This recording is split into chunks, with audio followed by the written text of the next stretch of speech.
David Attenborough, the boy who loved the wild. In a quiet town in England, almost 100 years ago, there was a boy called David who loved to explore. While other children hurried home after school, David would wander into the fields near his house, where the tall grass brushed against his legs and the air hummed with bees. He knelt beside ponds, holding his breath as tiny tadpoles darted like specks of ink through the water. He gently lifted stones and giggled as beetles scurried away, their tiny legs moving as fast as they could. Sometimes he would lie on his back in the long grass and watch the clouds drift by, wondering where the birds flying overhead might be going. "The more I gaze, the more I learn," he whispered to himself one day as a dragonfly hovered over the water. David didn't know it then, but this love, this deep curiosity, would guide his whole life. Even as a small boy, he felt something important, that nature was precious and that people had a job. That job was to look after it. As David grew older, his curiosity grew too. He wanted to understand how birds built their nests, how coral grew beneath the sea, and why some animals only came out at night.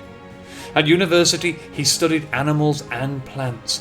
He read book after book until the library felt dark and silent, filling his notebooks with questions and diagrams. But reading wasn't enough. David wanted to see the world with his own eyes. When he finished his studies, he joined a television company called the BBC, the British Broadcasting Corporation. With a very small crew and a heavy camera, he set off on a great adventure to show people the wonders of nature. He walked beneath rainforest trees and their tall tops disappeared into the clouds. He followed elephants across dusty plains as the sun dipped behind big mountains. And he dived beneath the waves into coral gardens glowing with colours brighter than any painting.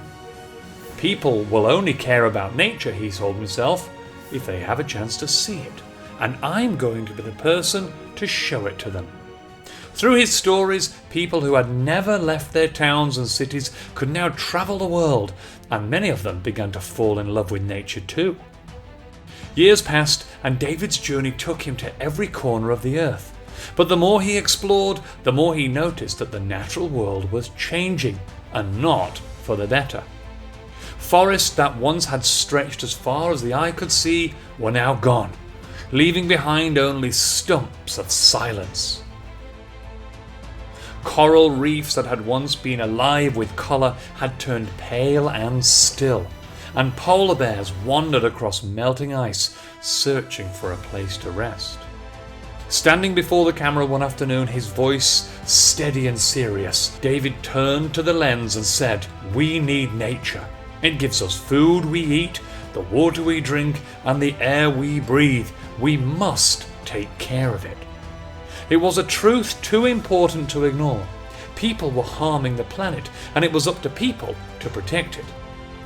The responsibility wasn't just about looking after our homes or our toys. It was about caring for the home that we all share, planet Earth. David knew he had to speak up. With his films and his voice, he began to tell the world that change was possible, but only if everyone worked together.